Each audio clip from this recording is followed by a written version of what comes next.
C'est par pur hasard, en voyant un haricot rouler sur la table, que l'homme découvrit un terrible secret. Le poste de garde qu'ils occupaient était gravement incliné. Pire encore, la relève prévue était en retard de 3 mois. Non seulement l'eau potable du poste était épuisée, mais même la nourriture dans le réfrigérateur se raréfiait de plus en plus. Pour survivre, ils ne pouvaient manger qu'une quantité minimale chaque jour, juste 9 pour maintenir leur fonction corporelle de base. En 2063, une époque lointaine, la plupart des terres émergées de la planète étaient déjà submergées par les inondations, ne laissant subsister que 2 continents. La compétition entre les nations pour les terres et les ressources s'était intensifiée de plus en plus. Le lendemain, les soldats découvrirent quelque chose d'étrange sur la mer, un navire s'approchait discrètement, mais il n'apparaissait pas du tout au radar. Face à cette situation trop anormale, le capitaine ordonna immédiatement à la radio opératrice de procéder à l'identification à l'ennemi. Mais peu importe combien on a appelé, l'autre partie ne répondait jamais. Jacques supposa qu'il s'agissait probablement du navire de relève, mais le capitaine appuya résolument sur le bouton d'alarme et ordonna à Alan de se rendre sur le pont en état d'alerte. Malgré leurs doutes, les soldats obéirent et braquèrent les canons. Le navire inconnu continuait de s'approcher. Maintenant qu'un navire apparaissait enfin, il devait saisir cette chance à tout prix. Le capitaine sortit donc son pistolet et ordonna à Jacques d'aller effectuer une reconnaissance seul.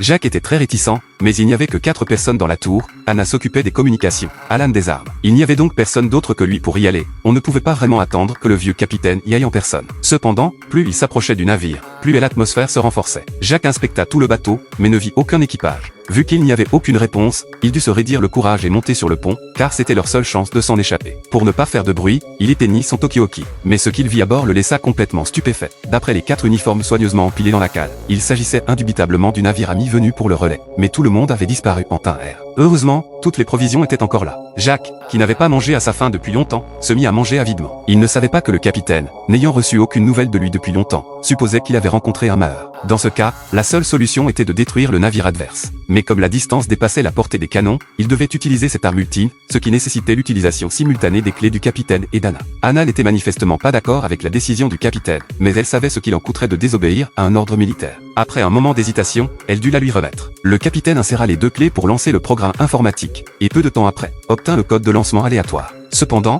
avant de confirmer la dernière étape, il tenta à nouveau de contacter Jacques. Jacques, qui dégustait sa nourriture, se souvint enfin de faire son rapport. Dès qu'ils reçurent sa réponse, tout le monde se détendit. Ensuite, Jacques remorqua le cargo avec son bateau rapide. Cependant, le capitaine, qui avait désactivé l'arme nucléaire, ne rendit pas la clé à Anna. Elle protesta, mais fut à nouveau rejetée sous prétexte que la situation était encore floue.